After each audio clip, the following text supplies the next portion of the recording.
Assalamualaikum warahmatullahi wabarakatuh. Selamat siang, yang terhormat Ibu RD Billy Parancika MPD, selaku dosen pengampu. Kami dari kelompok 10 ingin mempresentasikan tentang teknik penulisan daftar pusaka. Sebelum mulai, mari kita berdoa sesuai dengan keyakinannya masing-masing. Berdoa dimulai.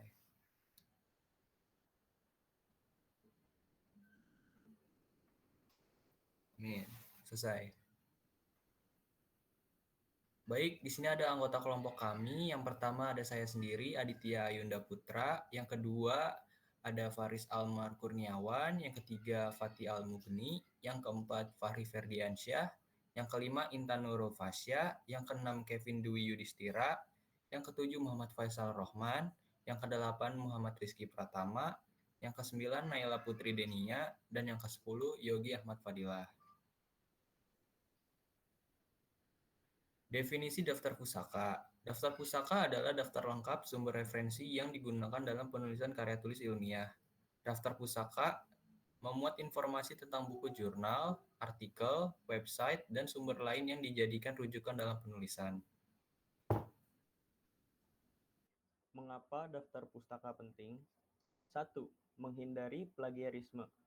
Mencantumkan sumber melindungi penulis dari tuduhan plagiarisme. 2. Menghargai penulis asli.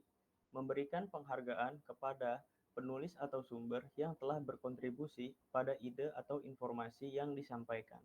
3.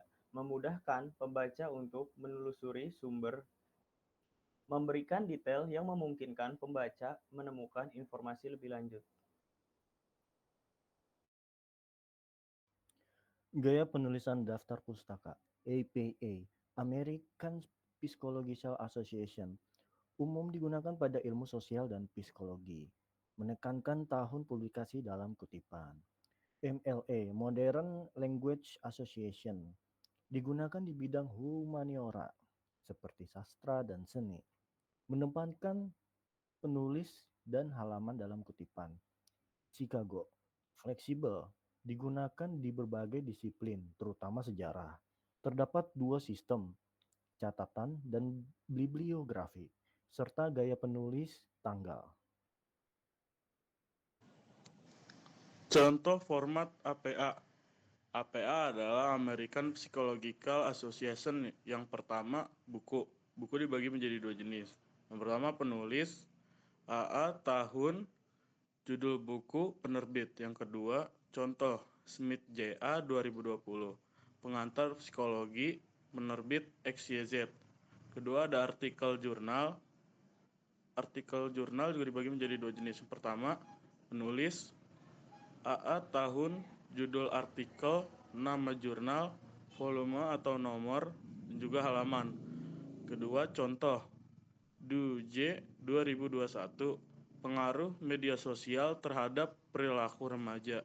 Jurnal Psikologi Kontemporer 15/2 123 sampai 135.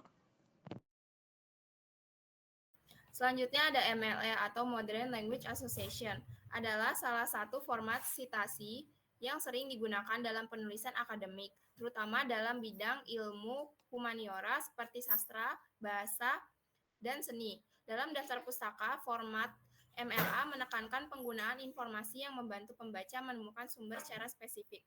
Contohnya ada di buku. Di buku itu ada penulis, last name, first name, judul buku, penerbit, dan tahun. Contohnya seperti Smith John, pengantar psikologi, penerbit XYZ, tahun terbit 2020. Lanjut ada artikel jurnal, yaitu berisi penulis, last name, first name, judul artikel, nama jurnal, vol, nomor, tahun, dan halaman. Contohnya seperti Doijen, dengan judul pengaruh media sosial terhadap perilaku remaja, dengan jurnal psikologi kontemporer, volume 15, nomor 2, tahun 2021, pp 123-135. Selanjutnya ada contoh format Chicago. Chicago Style adalah gaya penulisan kutipan dan daftar pustaka yang dirilis oleh University of Chicago Press dan digunakan secara umum untuk berbagai bidang di berbagai jenis karya tulis ilmiah. Contohnya pada buku, penulis first name, last name, judul buku, tempat terbit, penerbit, dan tahun. Contohnya yaitu John Smith, pengantar psikologi, Jakarta, penerbit XYZ tahun 2020. Selanjutnya ada di artikel jurnal, isinya yaitu penulis first name, last name, judul artikel, nama jurnal volume, nomor tahun, halaman. Contohnya, Jendu, pengaruh media sosial terhadap perilaku remaja. Jurnal Psikologi Kontemporer 15, nomor 2, 2021, 123-135.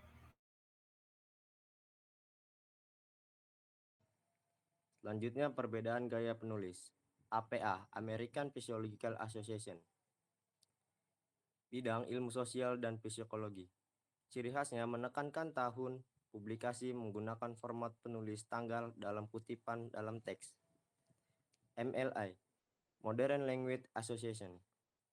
Bidangnya humaniora seperti sastra dan seni. Ciri khasnya mengedepankan nama penulis dan nomor halaman dalam kutipan. Lebih fokus pada konteks dan analisis teks. Chicago, bidang berbagi disiplin ilmu terutama sejarah. Ciri khasnya dua sistem. Catatan dalam bibliografi untuk catatan kaki dan gaya penulisan tanggal fleksibel dalam format.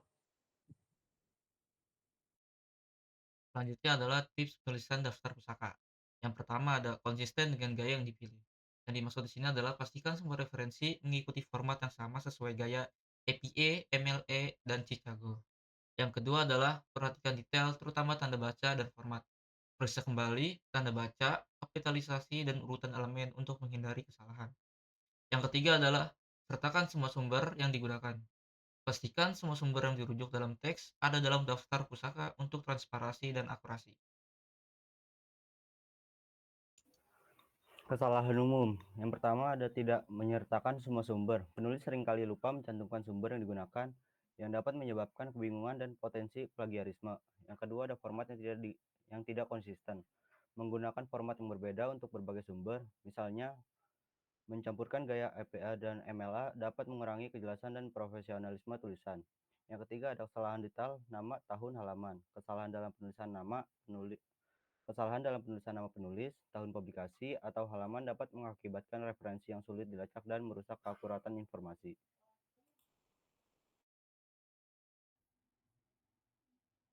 Baik, yang terakhir sumber daya tambahan. Yang pertama buku panduan penulis. Yang pertama The Elements of Style oleh William Strunk, Jr. dan E.B. White. Panduan klasik tentang gaya dan tata bahasa. Yang kedua A Manual for Writers oleh K.T.L. Turabian. Fokus pada penulisan akademis dan pengelolaan referensi. Yang ketiga On Writing Well oleh William Zinsser. Panduan tentang menulis non-fiksi dengan jelas dan efektif. Yang kedua situs web untuk referensi gaya. Yang pertama, Purdue All Online Writing Lab menyediakan panduan gaya penulisan APA, MLA, dan Chicago. Yang kedua, APA Style, sumber resmi untuk panduan penulisan dan referensi gaya APA.